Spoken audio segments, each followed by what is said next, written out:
Hey guys, welcome to PM Pathshala. Guys, आज हम लेकर आए हैं विजन का गाइस मैगजीन है, मंथली करंट अफेयर्स है, जिसमें हम बात करेंगे अप्रैल 2024 के साइंस एंड टेक्नोलॉजी वाले पोर्शन पे हम डिस्कस करेंगे।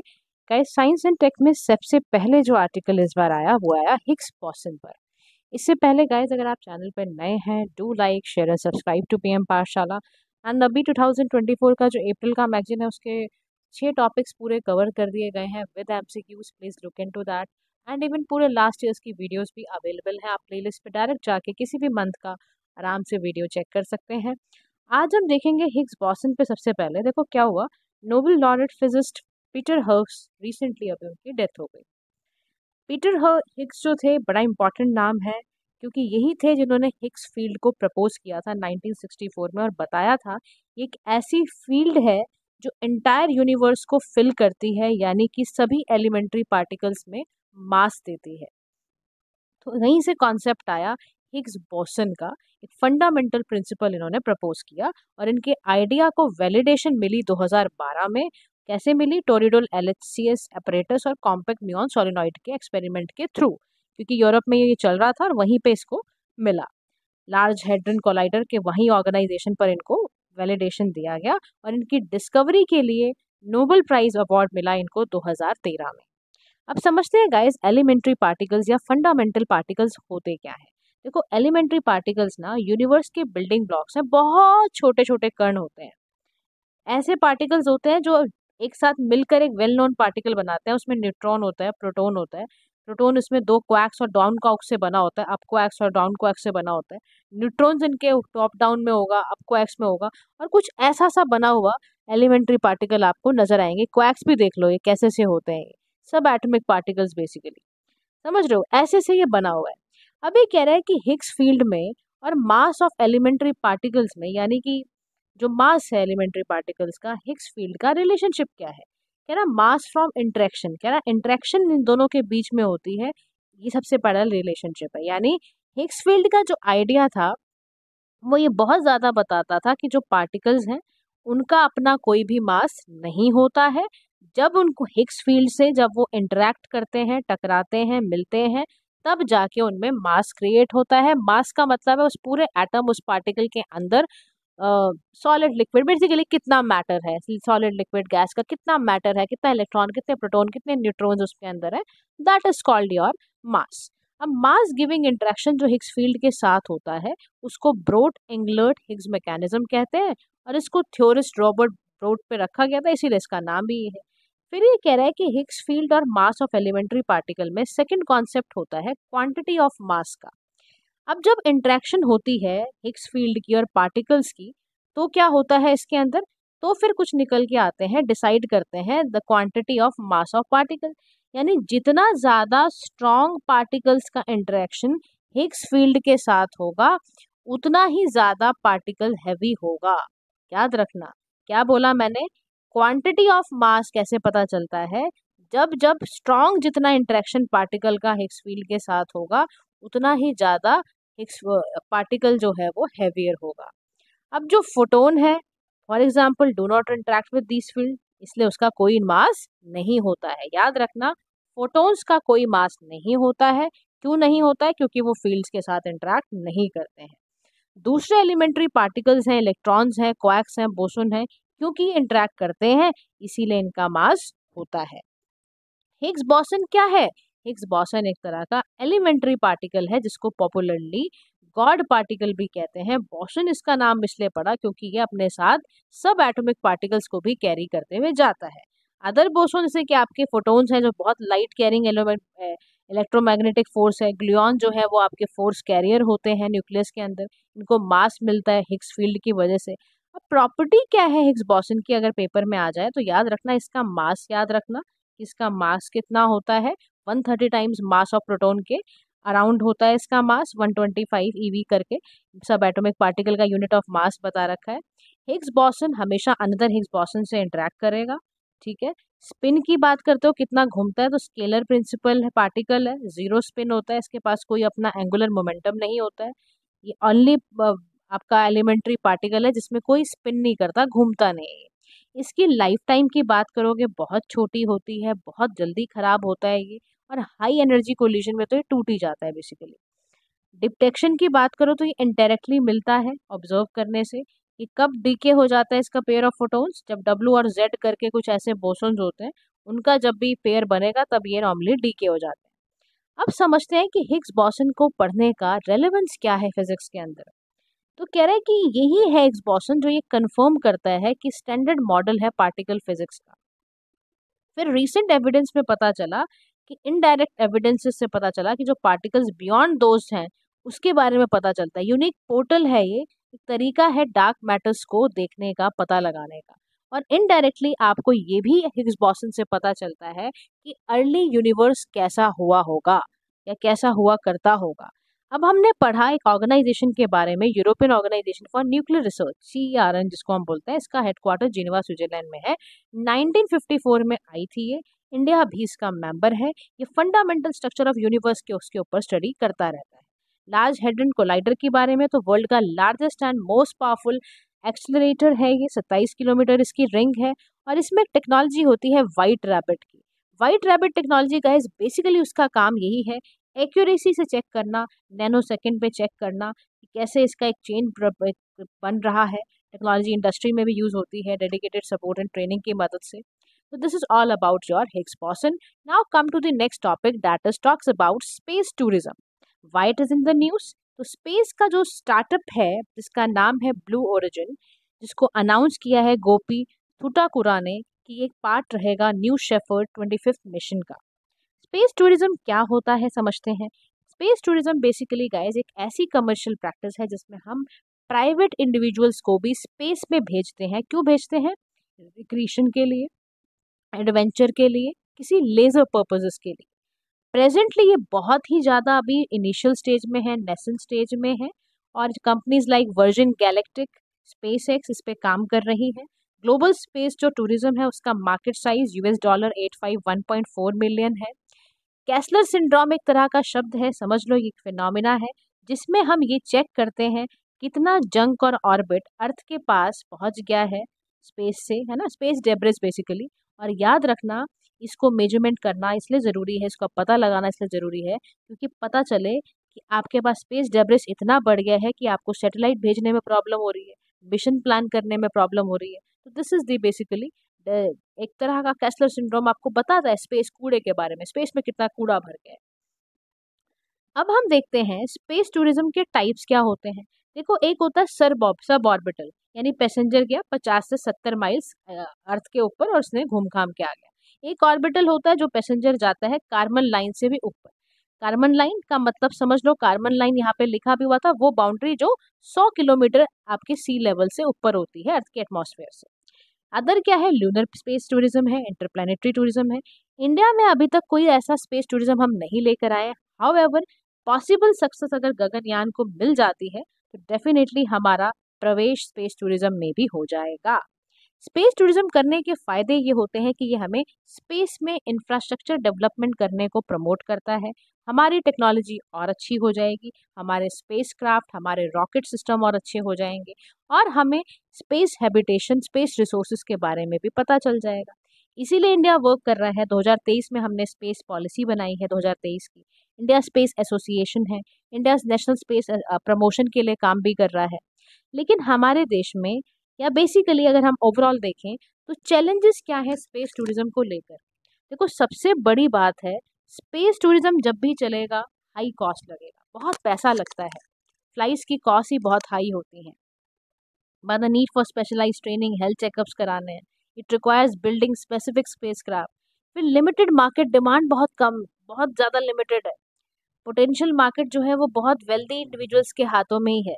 Once in a lifetime experience वो लेने के लिए जाए और बहुत ही हाई प्राइस है, मतलब सिर्फ वेल्दी लोग ही जा सकते हैं। फिर राइट्स एंड ऑब्लिगेशन की बात करोगे तो वेदर द पैसेंजर उसको स्टेटस मिला है, एस्ट्रोनॉट्स का नहीं मिला, एक क्वेश्चन रहेगा ही। पैसेंजर के राइट्स एंड ऑब्लिगेशंस क्या होंगे, उससे जुड़ी लाइबिलिटीज क्या होंगी। फिर सेफ्टी कंसर्न पर आते हैं, क्योंकि बहुत ज़्यादा कॉम्प्लेक्स टेक्नोलॉजिकल सेटअप है, मैकेनिज्म है, फेलियर का रिस्क है, एक्सप्लोजन का रिस्क है। जैसे देखो, कल्पना चावला जी की डेथ हो गई, क्यों? क्योंकि कोलंबिया का मिशन फेल हो गया था, STS-107। फिर आपका रेगुलेशन की दिक्कत है, कोई स्पेसिफिक ट्रीटी थोड़ी ना है स्पेस टूरिज्म से लेकर। स्पेस डेब्रिस, आप अल्टीमेटली स्पेस पे इतना बढ़ा रहे हो, बहुत सारे रॉकेट टकराएंगे, पोटेंशियल आपका हार्म हो सकता है, केसलर सिंड्रोम आ सकता है। तो क्या कहा जा रहा है, कह रहा देखो एक काम करो, to encourage the development of space tourism in India, कुछ स्टेप्स लो आप। ग्लोबल स्टैंडर्ड से आउटर स्पेस ट्रीटी आपने किया ना, पैसेंजर्स के लिए जो जो चैलेंजेस हैं, सेफ्टी है, उसकी एप्लीकेशन है, वो सबको नोट डाउन करो, पहले रिसर्च करो कि सस्टेनेबल टेक्नोलॉजी कैसे बने, कैसे इन्वायरमेंट को बिना इम्पैक्ट कराए, स्पेस डेवरेज के इशू को बिना ज़्यादा दिक्कत करे, हम कैसे इस चीज़ को पहुंच सकते हैं। तो यानी कि research and development is required. Now the next topic is about artificial intelligence in health care. Very important topic, क्यों? क्योंकि WHO ने अभी डिजिटल हेल्थ प्रमोटर प्रोटोटाइप सरा SARAH करके निकाला है। अब SARH है क्या? Basically smart AI resource assistant for health, जो नई लैंग्वेज मॉडल्स और कटिंग एज टेक्नोलॉजी की मदद से इसको बना रहा है, ताकि हेल्थ टॉपिक्स पे ज़्यादा से ज़्यादा इन्फॉर्मेशन प्रोवाइड की जा सके, healthy habits, mental health provide किया जा सके, और एक ऐसा एडिशनल टूल है जो हमें रियलाइज़ कराएगा हमारे राइट्स के बारे में, हेल्थ कैसे हमें ठीक करना है, रिस्क फैक्टर बताएगा हमें, हमें बताएगा कैंसर, सपोर्ट करेगा कैंसर पेशेंट्स को, हार्ट डिजीज़, लंग डिजीज़ वालों को, डायबिटीज़ वालों को। तो AI का हेल्थ केयर में आना बहुत वरदान है। और इवन आपको पता है, ioncology.ai करके एम्स ने लॉन्च करा है ब्रेस्ट एंड ओवेरियन कैंसर को अर्ली डिटेक्ट करने के लिए। बहुत ज़रूरी है, इवन इसके स्टार्टअप्स हम तैयार कर रहे हैं। महाराष्ट्र गवर्नमेंट ने तो इवन नीति आयोग के साथ मिलकर एक मेमोरेंडम साइन करा है कि वो international centre for transformational AI को फोकस करेंगे रूरल हेल्थ केयर के लिए भी। This is very good thing, rural development भी होगी इससे। ऐसे ही नीति आयोग ने माइक्रोसॉफ्ट के साथ मिलकर एक मेडिकल स्टार्टअप फोरस हेल्थ करके कुछ बनाया है, ताकि disease for retina and all he हो पाए। अब potential AI in health care कैसे होगा? तो पोटेंशियल AI में कितना है हेल्थ केयर के अंदर, that is first is diagnosis and treatment planning, कि AI जो है हम उसको एक्सरे की तरह यूज़ कर सकते हैं, डॉक्टर को बहुत जल्दी पता चल जाएगा डिजीज़ के बारे में, वो अकॉर्डिंगली प्लान कर सकता है ट्रीटमेंट भी। कह रहा अपोलो हॉस्पिटल में अपोलो क्लिनिकल इंटेलिजेंस इंजन है जो क्लिनिकल डिसीजन सपोर्ट की तरह काम करता है। कह रहा देखो अल्टीमेटली AI आ गया। फिर प्रिडिक्टिव एनालिटिक्स है, आपको इलेक्ट्रॉनिक हेल्थ रिकॉर्ड से पता चल जाएगा, AI पूरी तरह प्रिडिक्ट कर देगा कि इस पेशेंट को सर्टेन कंडीशन में किस किस चीज़ का रिस्क है, आपको हेल्थ के बारे में और पता चल गया। फिर कह रहा है क्लिनिकल रिसर्च एंड डिस्कवरी हो जाएगी। कह रहा है AI की मदद से, जैसे एक प्रोटीन SGM, एक जनरेटिव AI मॉडल है यूनिवर्सिटी ऑफ टोरंटो का, वो प्रोटीन डिजाइन करके बता देता है कि सर्टेन कंडीशन में कितना कंपाउंड, कितनी प्रिडिक्शन कर देता है पूरे की, कौन से ड्रग की जरूरत है, कौन से इसके साइड इफेक्ट्स क्या होंगे, सब बता देता है। रोबोटिक सर्जरी में तो महा आपको हेल्प करने वाला है। कैसे? मिनिमल आपकी सर्जरी हो, कॉम्प्लिकेशंस क्या होंगे, डॉक्टर्स को भी असिस्ट करेगा ये। फिर वर्कफोर्स ऑप्टिमाइजेशन इससे बहुत ज़्यादा हो जाएगा। It can also be use to automate routine administrative task, जैसे शेड्यूलिंग करना, अपॉइंटमेंट करना, ये सब करना। Health care supply chain resilience में इसका बहुत ज़्यादा हो जाएगा। हेल्थ केयर जो आपकी लॉन्गिविटी रहेगी, सप्लाई रियल टाइम इन्फॉर्मेशन मिल जाएगी कि इस चीज़ की शॉर्टेज है, हेल्थ केयर प्रोडक्ट की किसका सरप्लस है, वो आपको मिल जाएगा। तो कह रहा है AI देखो कितने सारे काम कर रहा है। और करंटली हेल्थ केयर सिस्टम में आयुष्मान भारत डिजिटल मिशन है, वो आपको एक यूनिक डिजिटल हेल्थ ID दे रहा है सभी सिटीजन्स के लिए। फिर कंसर्न्स हैं कुछ हेल्थ केयर के लिए AI में, अगर आप बात करते हो तो सबसे बड़ा दिक्कत है डेटा प्राइवेसी एंड सिक्योरिटी का। यानी आप जितना ज़्यादा AI हेल्थ केयर में यूज़ करोगे, उसमें बहुत ज़्यादा पेशेंट का डेटा लगता है, जो उसकी डेटा प्राइवेसी करा सकता है, डेटा सिक्योरिटी पे रिस्क आ सकती है। फिर बायसनेस भी हो सकता है, कोई मान लो ट्रेन नहीं है data wider section of society का, तो बहुत हो सकता है। कई बार आप देखो ना, चैट GPT यूज़ करते हो, कई बार गलत रिजल्ट देता है, वो बहुत इनएक्यूरेट रिजल्ट देता है। तो कह रहा है वो यहाँ नहीं हो जाएगा। मार्जिनलाइज कम्युनिटी कैसे करेगी? फिर ट्रांसपेरेंसी की दिक्कत है, because of this property AI models can be black boxes, बहुत लेस ट्रस्टेबल है, पूरी तरह ट्रस्ट थोड़ा ना कर सकते हो आप AI पे। फिर रेगुलेशन एंड गवर्नेंस की दिक्कत है, लैक ऑफ क्लियर रेगुलेशंस नहीं है, रेजेस क्वेश्चंस कि भाई मिस्टेक अगर हो गई रोबोटिक सर्जन से तो क्या करोगे आप, इंसान तो गया। समझ रहे हो ना कितना बड़ा रिस्क है। तो WHO ने इसीलिए हेल्थ केयर में प्रोटेक्ट करने के लिए कुछ कुछ गाइडलाइंस दी है कि ऑटोनॉमी प्रोटेक्ट करनी है, ट्रांसपेरेंसी, अकाउंटेबिलिटी, इंक्लूसिवनेस को बढ़ाता ही बढ़ाना है, ये सब काम करना बहुत जरूरी है। तो कंक्लूडिंग फॉर्म में कह रहा है कि AI में पोटेंशियल तो बहुत है, लेकिन एडुकेट रेगुलेशन गवर्नेंस की भी उतनी ही जरूरत है। एथिक्स एंड गवर्नेंस से हम बिल्कुल भी खेलने की कोशिश ना करें और WHO की गाइडलाइंस को जरूर रिलीज करें। Next topic is about glycaemic index.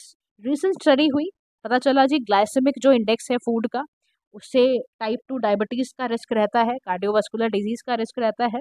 अब समझते हैं आज की हम ग्लाइसेमिक इंडेक्स होता क्या है, जीआई क्या है। जीआई का मतलब है एक मेजरमेंट करना, कि आप क्विकली ये बता दो कि इस पर्टिकुलर कार्बोहाइड्रेट को खाने से कितना ब्लड शुगर लेवल बढ़ा अगर कंज्यूम करा तो।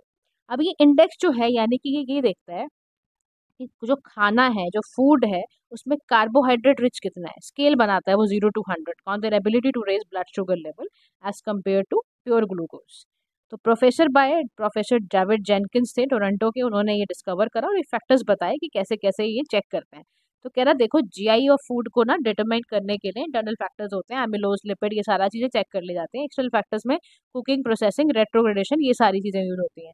कह रहा है कि मान लो जीआई इंडेक्स अगर 70 से ज़्यादा का है, तो यानी वीट, पोटैटो, ये सब में 70 से ज़्यादा होता है। मीडियम 56-69 का रेंज, ऑरेंज जूस है, हनी, होल मील, ये सब है। 55 से कम है तो fruity and non starchy food में होता है। नेक्स्ट बात आती है कि ग्लाइसेमिक लोड क्या है, यानी it uses GI and the amount of total carbohydrate in the serving of specific food, कि how quickly and how much blood sugar कितना राइज होगा कंजम्पशन के बाद, वो बताता है। अब जीएल ऑफ फूड अगर हम देखें तो इस ऑब्टेन कैसे मिलता है, आपने कितनी कार्बोहाइड्रेट की क्वालिटी खाई है, multiply in the given food amount of carbohydrate, उसको सर्व कितना किया गया, वो पूरा कैलकुलेशन के बाद किसी खाने का जीएल निकल जाता है कि इसमें इतना ग्लाइसेमिक, फूड में इसमें इतना अमाउंट ऑफ टोटल कार्बोहाइड्रेट्स है। तो ये कह रहा है कि ये हमारे हेल्थ से बहुत लिंक है। जीआई का ह्यूमन हेल्थ से लिंक कैसे, complication for people with diabetes. कह रहा है जिस भी खाने में ग्लाइसेमिक लोड ज्यादा होगा, समझ लो उसमें रैपिड फ्लक्चुएशन होगी, ब्लड शुगर लेवल बहुत रैपिडली बढ़ेगा और इंसान की बॉडी में जाने के बाद वो इंसुलिन प्रोड्यूस करता है इफेक्टिवली। तो फोकस ये करा जा रहा है कि जिनमें लो जीआई फूड होते हैं उससे इम्प्रूव ब्लड शुगर कंट्रोल और ओवरऑल डायबिटीज मैनेजमेंट का करा जा सकता है। कार्डियोवास्कुलर हेल्थ पे क्या फर्क पड़ता है ना, जो डाइट रिच होती है ना जीआई की, वो वेट गेन भी कराती है, हायर ट्राइग्लिसराइड लेवल बढ़ाती है, ब्लड प्रेशर बढ़ाती है। तो हर बंदे का मतलब लॉन्ग रन में कार्डियोवास्कुलर कॉम्प्लिकेशन आना बड़ा कॉमन होने वाला है, कह रहा इसीलिए पहले ही जानकारी ले लो ये।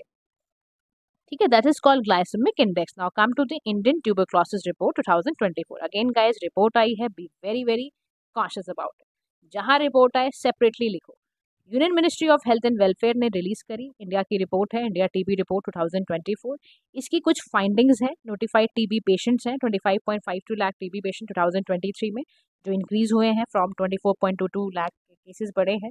रिपोर्टिंग केसेस देखो कि 67% बढ़े हैं, ट्रीटमेंट रेट 65% चल रहा है। कुछ हमारी अचीवमेंट भी रही है कि हमने 95% लोगों को बचाया, हमने काफ़ी कुछ इस पे करा, हमने मोर्टेलिटी रेट इस पे कम करा है, like this. Now understand what you mean by tuberculosis. देखो इन्फेक्टियस डिजीज है, बिल्कुल बैक्टीरिया की वजह से होती है। कौन सा बैक्टीरिया है, कह रहा है बैसिलस माइक्रोबैक्टीरियम है ट्यूबरक्लोसिस बैक्टीरिया, जो आपके लंग को जाके अफेक्ट करता है और पल्मोनरी टीबी इसको कहते हैं। अगर एक्स्ट्रा पल्मोनरी टीबी हुआ है, इसका मतलब है जो आपके दूसरे पार्ट ऑफ बॉडी को अफेक्ट करता है, गैस्ट्रोइंटेस्टाइनल, स्केलेटल, लीवर, उसको इम्पैक्ट करता है। इसके रेजिस्टेंस के लिए क्या करा जाता है, एमडीआर दिया जाता है, ये दिया जाता है, एक्सटीआर टीबी दिया जाता है, टोटली ड्रग रेजिस्टेंट ट्यूबरक्लोसिस दिया जाता है। अभी कैसे फैलता है, कह रहा हवा से फैलता है। इन्फेक्टेड बंदे ने कफ छड़का, फेंका, स्पीक करा या कुछ ऐसा हंसा, स्नीज करा, हो गया, आपको फैल गया। कॉमन सिम्टम क्या है, आपको बहुत समय से कफ होगा और कफ में कभी कभी ब्लड निकले, चेस्ट पेन हो, वीकनेस हो, वेट लॉस हो, नाइट में बहुत स्वेटिंग होती हो, समझ जाना टीबी हो गया। और इसके लिए आइडेंटिफिकेशन के लिए कुछ टेस्ट होते हैं, एक्सपर्ट एमटीबी होता है, आरआईएफ अल्ट्रा होता है, ट्रूनेट एसेज होते हैं। बिल्कुल प्रिवेंटेबल, क्योरेबल है। आपको मेडिकेशंस के लिए कुछ दवाइयाँ रेफर की जाती हैं, एसोनाइज्ड रिफामिन, लेकिन ये खुद से नहीं खा लेनी होती है, डॉक्टर की सलाह से लेनी होती है। ठीक है, ये मैं पहले ही बता दूं आपको। बेसिल कैलेमिट ग्यूरिन वैक्सीन होती है, इसमें अवेलेबल है, बीसीजी इसको बोलते हैं, और इसको खानी होती है। Drug resistant TB or tuberculosis that does not respond to standard drugs, ये भी होता है। ठीक है, जो कि ड्रग के रेजिस्टेंट है। अब चैलेंजेस क्या है इंडिया में, चैलेंज ये है ट्यूबरक्लोसिस को हटाना आसान नहीं है, सोशल स्टिग्मा है, लोग जाते ही नहीं है डायग्नोस कराने, कहते हैं नहीं जी ऐसी कुछ हुआ होगा देख लेते हैं। फिर हमारा इंफ्रास्ट्रक्चर इतना रूरल एरिया में अच्छा नहीं है, माल न्यूट्रिशन है हमारे, आगरे लोग, उसके बाद एचआईवी बहुत है, डायबिटीज बहुत फैला हुआ है, ट्रीटमेंट की कॉस्ट बहुत हाई है और हाई ड्रॉप आउट रेट है माइग्रेशन की वजह से, एब्सेंस ऑफ रेगुलर फॉलोअप्स की वजह से। वे फॉरवर्ड में कहा जा रहा है भाई साहब अर्ली डिटेक्शन करा लो, अगर कुछ लगे दिक्कत फटाफट एक्सरे कराओ चेस्ट का, बेटर स्क्रीनिंग होगी, पहले ही पता चल जाएगा, प्रिसाइज ट्रीटमेंट में ही ठीक हो जाओगे अगर पहले ही पता चल गया। Long term and sustain treatment कराना बहुत ज़रूरी है। अगर डॉक्टर ने कहा है ना आपको 5 दिन की एंटीबायोटिक खाओ, तो उसको ज़रूरी किसी वजह से कहा जाता है, ताकि वो दोबारा से आपको अटैक ना करे वो डिजीज़। तो यहाँ पर रेगुलर फ़ॉलो-अप लेना डिजीज़ का बहुत ज़रूरी है। फिर कह रहा है न्यूट्रिशनल सपोर्ट टू पेशेंट देना इतना इम्पोर्टेंट है। कह रहा है राशन ट्रायल्स वगैरह क्यों कराया जाता है कि बंदा बचा रहे। कह रहा झारखंड में राशन ट्रायल्स हुए ताकि risk of death in lung TB patient बच पाए। लेंसेट की स्टडी रिपोर्ट से पता चला। डायनेमिक स्टडी है, डिसेंट्रलाइज्ड टीबी सर्विस डिलीवरी है, आयुष्मान आरोग्य मंदिर बने हुए हैं। फिर कह रहा उसके अलावा आप देखोगे फिर कि increase investment and can lead to better outcomes as per WHO study for every dollar spend on screening of TB there is a potential benefit of $39। कह रहा देखो WHO ने बताया भाई बचा लो, स्क्रीनिंग करवाओगे टाइमली टीबी की और पता चल के पहले ठीक हो जाओगे तो आप समझ लो $39 बचा रहे हो। इंडिया ने कुछ इनिशिएटिव भी लिए हैं, वो भी याद रखने हैं हमें। क्या इनिशिएटिव लिया है? पहला इनिशिएटिव लिया इंडिया ने नेशनल ट्यूबरक्लोसिस एलिमिनेशन प्रोग्राम। हमने कहा कि हम टीबी को 2025 तक यानी नेक्स्ट ईयर तक खत्म करेंगे, रिड्यूस करेंगे। प्रधानमंत्री टीबी मुक्त भारत पे चर्चा चली, निश्चय संपर्क है, फाइनेंशियल इंसेंटिव्स। फिर हमने ये कस्में भी खाई, एन टीबी स्ट्रेटेजी करेंगे हम, 95% रिडक्शन बाय 2035। तो ये सारे हमने क्यों करे हैं? ताकि हमें टीबी खत्म करना है हर हाल में। मिशन इंद्रधनुष में हमने BCG की वैक्सीन लगानी शुरू करें, ताकि क्या हो, ताकि हम बच पाए ट्यूबरक्लोसिस से, right? So guys we have completed our science part. Shorts and MCQs of these two complete topics will come to your next video. Thank you so much for listening. Do like, share and subscribe to PM Pathshala. Have a nice day to all.